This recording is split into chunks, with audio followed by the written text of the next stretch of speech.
তো হ্যালো বন্ধুরা, সেদিনকে আমি চলে গেছিলাম বাজার কলকাতাতে।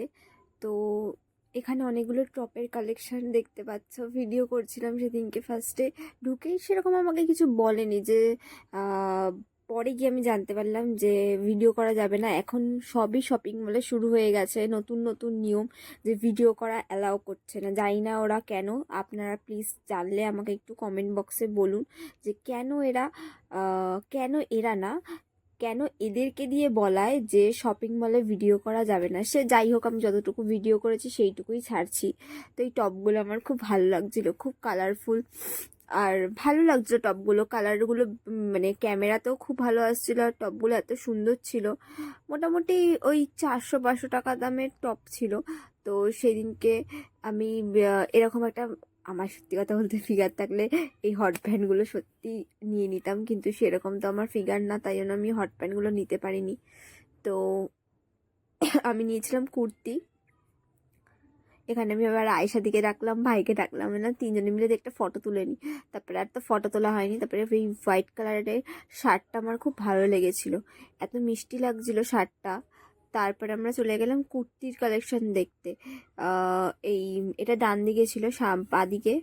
এরপর আমরা চলে গেছিলাম কুর্তির কালেকশন দেখতে। এখানে টপ ছিল, অনেক অনেক টপ ছিল যেগুলো বাড়িতে পরার মতন। এই এই প্রিন্টটা, ইয়েলো কালারের প্রিন্টটা আমার খুব ভালো লেগেছিল টপের। তারপর আমরা এই ড্রেসটাও খুব সুন্দর ছিল, আমি অনেককে পরতেও দেখেছি। জানি না, আমাদের স্যারদের মনে হয় দেখেছিলাম একটা স্যারকে পরতে। প্রাইসটা আমি ঠিক মনে হয় তখন খেয়াল করিনি, কিন্তু আমার খুব ভালো লেগেছিলো এটা। দেখো, আমি এই ভিডিওটার মধ্যে নিয়েই বসে আছি। সে যাই হোক, তারপর আমি কুর্তি দেখছিলাম যে মানে কাজে যাই তো পরতে লাগে। তো হোয়াইট না, আমার হোয়াইট নিলেই কেন জানি না কোনো কারণে একটু না একটু লাইট কালার আমার পছন্দ হয়, খুব লাইট কালারের প্রতি আমার ঝোঁক আছে। কিন্তু এই যে লাইট কালার নিলেই কিছু না কিছু দাগ লেগে যায়, এটাই একটা প্রবলেম। তো সে যাই হোক, আমার এই হোয়াইটটা নিলে মনে হচ্ছে বেটার হতো। সে যাই হোক, আমি এই মেরুনটা আর একটা গ্রিন কালারের কুর্তি নিয়েছিলাম। তো কুর্তি দুটো নিয়ে ট্রায়াল দিতে গেছিলাম। আমি বলতে পারো যে এই হোয়াইট কালারের কুর্তিটাও নিয়েছিলাম, হোয়াইট কালারের কুর্তিটা নিয়ে ট্রায়াল দিয়েছিলাম, কিন্তু বেটার লাগছিলো ওই দুটোই। তো তারপরে আমি এমআরপি দেখি যে 299। তো আমি ভাইকে বললাম যে দেখ, এমআরপি 299 আছে, কিন্তু এখানে তো লেখা আছে 249। তো আমাকে একজন ওখানে যে কাজ করে, মানে অনেকে হয় না কাজ করে, তারা বললো না, এটা 249এই হবে। আমি আর সেরকমভাবে এই অনওয়ার্ড লেখাটা মানে খেয়ালই করিনি। সত্যি কথা বলতে এগুলো 199, যেটার এমআরপি নিশ্চয়ই কোনো কিছু গোলমাল আছে। হয়তো দেখো, এটা হতে পারে হয়তো 249, এটা হতে পারে 249 এক্স্যাক্টলি। আর ওর যেটা আমি দেখেছি 249-এ অনওয়ার্ড লেখাটা, সেটা হয়তো ট্যাগে লেখা আছে 299। সে যাই হোক, আমার সাথে বড় একটা মিস্টেক হয়ে গেছে, আমারও দিক থেকে ভুল। আর ওরা কেন যে এরকম রাখে লোক, যেটা হয়তো ওরাও হয়তো ভুল বলেছে, দুদিক থেকেই ভুল একটা ব্যাপার হয়ে গেছে। সে যাই হোক, কিছু করার নেই। তারপরে এরকম 500 টাকার মধ্যে এরকম সামথিং কুর্তিগুলো, এটা 700 ছিল মনে হয়, সামথিং 699। তো এরকম অনেক কুর্তি ঝুলানো ছিল। তো আমি ট্রায়াল দিতে গেছিলাম, দেন ট্রায়াল দেওয়ার পর বিলিং কাউন্টারে গেছিলাম। এখানে অল্প কটা ব্যাগ ছিল, আর আমরা সেকেন্ড ফ্লোরে যাইনি, না সরি, এটা তো গ্রাউন্ড ফ্লোর বলে। আমরা আর ফার্স্ট ফ্লোরে তখন আর উঠিনি, কারণ যখন আমি শুনলাম যে এখানে ভিডিও করা বারণ, তখন আর ভিডিওই করব কেন, আর দেখতেও আমার যেতে ইচ্ছা করছিল না, কারণ তখন মানে ভালোই লাগছিল না। আমি জাস্ট ট্রায়াল দিয়ে বেরিয়েছিলাম, তারপরে বললো যে এখানে ভিডিও করা যাবে না। তাই জন্য আমি আর কিছু মানে করিনি, আমি আর ওপরেও যাইনি। তো চুপচাপ আমি জাস্ট বিল করেছি। বিলের হাতে দেখলাম যে এক্সট্রা, আমার মনে হয় 100 রুপিস, মানে 99 বা 100 রুপিস এক্সট্রা হয়ে গেছিলো।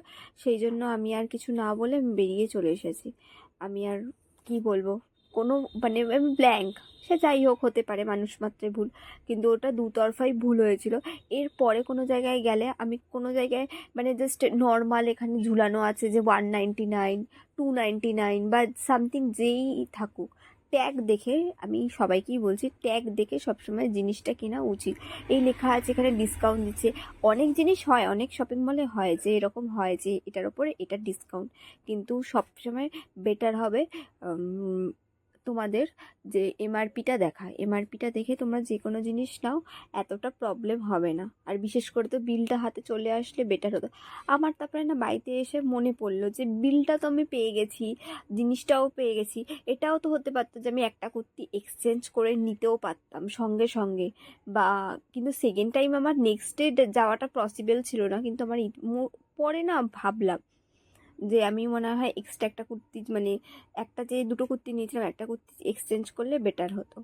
সে যাই হোক, এরপর থেকে কোনো শপিং মলে গেলে আমি চেষ্টা করব ভিডিও খুব অল্প পরিমাণে করার। আর বিশেষ করে ভিডিও তো করবই না, কারণ এরা এতটাই মানে কি জানি কেন, আমি এদের কোনো দোষ দেবো না, যারা কর্মচারী হয় তাদের কোনো দোষ দেবো না, কারণ এটা নিশ্চয়ই ওপর মহল থেকেই বলে যে এদেরকে ভিডিও করা বারণ। কারণ এরা না হলে কেন বলতে যাবে, কারণ এরা তো কাজই করে না ওখানে।